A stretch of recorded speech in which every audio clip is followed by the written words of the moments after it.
Greetings, operatives. I am Agent Z4, and today we dissect human behavior so you can blend in without unfortunate incidents.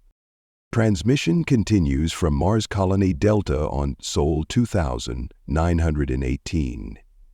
Today's analysis addresses one of humanity's most economically destructive psychological coping mechanisms, retail therapy. The practice of purchasing unnecessary items as a response to emotional distress, creating both temporary pleasure and long-term resource management problems. This phenomenon represents a fascinating contradiction in human psychology. When experiencing negative emotional states, humans frequently seek remedy through the acquisition of material objects that have no functional relationship to their underlying distress. A human experiencing relationship difficulties will purchase clothing. One facing professional stress will acquire electronic devices. Someone processing grief will collect decorative objects. The purchased items provide no practical solution to the emotional trigger, yet humans report temporary satisfaction from the acquisition process itself. My first direct observation occurred following a colony-wide announcement regarding delayed supply shipments from Earth. The news triggered widespread anxiety about resource availability, a logical response to potential scarcity. However, rather than implementing conservation protocols, humans immediately began purchasing non-essential items from the colony's commercial sectors. Most instructive was observing a hydroponics engineer who, upon learning of the supply delays, spent her weekly resource allocation on decorative lighting fixtures for her dwelling unit. When I inquired about this decision, she explained she was stress shopping and that buying something pretty made her feel better about everything. The lighting provided no functional improvement to her living conditions and actually increased her power consumption during a resource shortage. The psychological mechanism appears rooted in what humans term retail high neurochemical responses triggered by the acquisition process rather than the acquired objects. During my embedded research at the colony's marketplace, I documented multiple instances where humans appeared more excited about the purchase transaction than the items they obtained. A particularly revealing incident involved a communications specialist who spent 73 minutes selecting between two nearly identical storage containers. Her evident pleasure peaked during the payment transaction, yet she displayed minimal interest in the container once ownership was established. When I encountered her 3 weeks later, she could not recall which container she had selected or explain why she needed additional storage capacity. Tactical recommendations for field operatives. Develop appropriate retail therapy responses for your cover identity. Humans who never make impulsive purchases are considered either financially unstable or emotionally repressed. Both classifications trigger suspicion. Learn to recognize retail therapy triggers in your assigned social groups. Common precipitators include relationship conflicts, work stress, seasonal emotional changes, and exposure to others' purchases.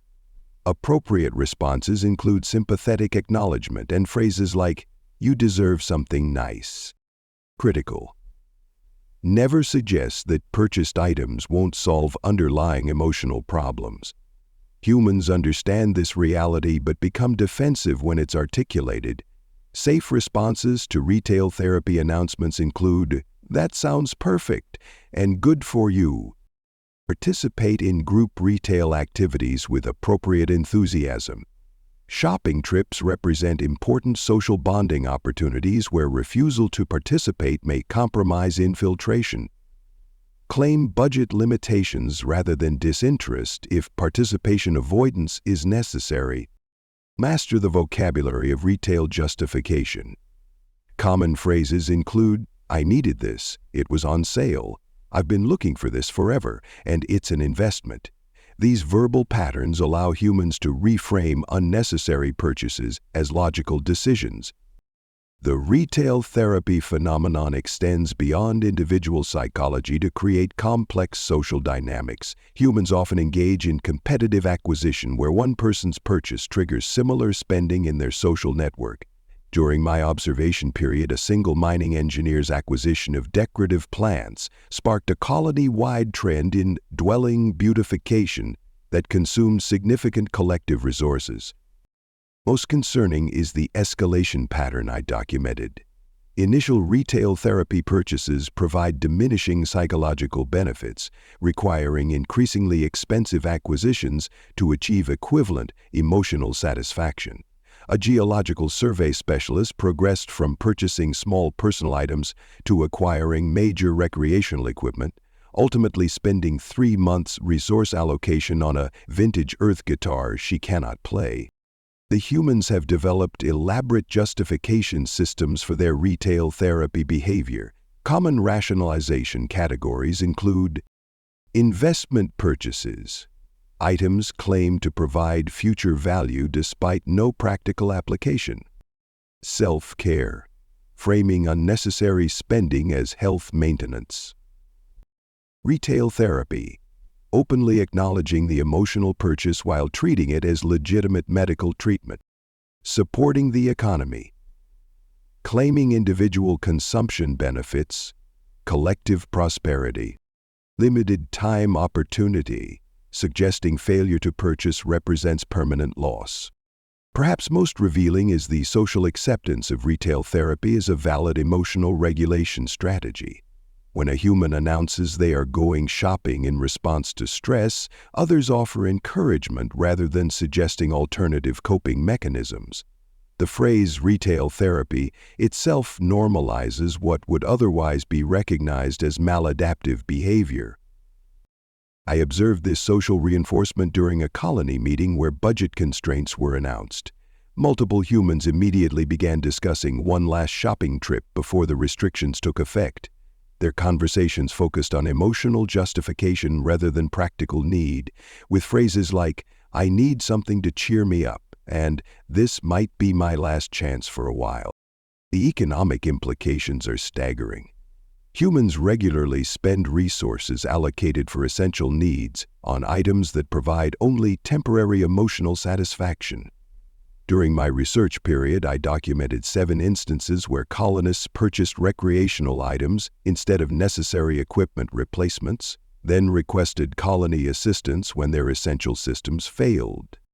Most baffling is the cyclical nature of retail therapy. Humans often experience negative emotions about their financial decisions, then attempt to address these emotions through additional purchases.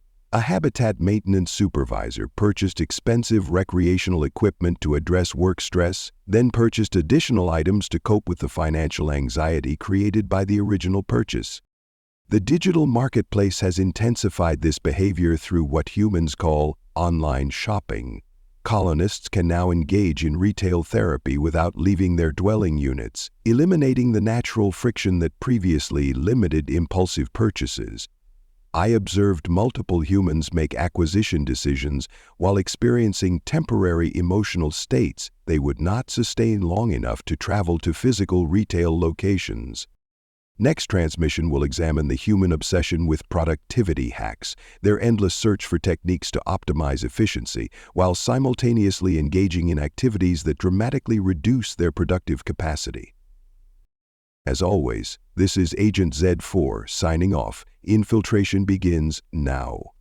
Many thanks to my channel members and Pathfinders. You all make these videos possible. Thank you for listening to this story. I hope you enjoyed it. Be sure to leave this video a like and subscribe if you want to see more stuff like this. Video shares, memberships, and super thanks help the channel grow as well, so feel free to partner with this channel in that way as we grow. With that all said, thank you again for listening to the story, and thank you for your time.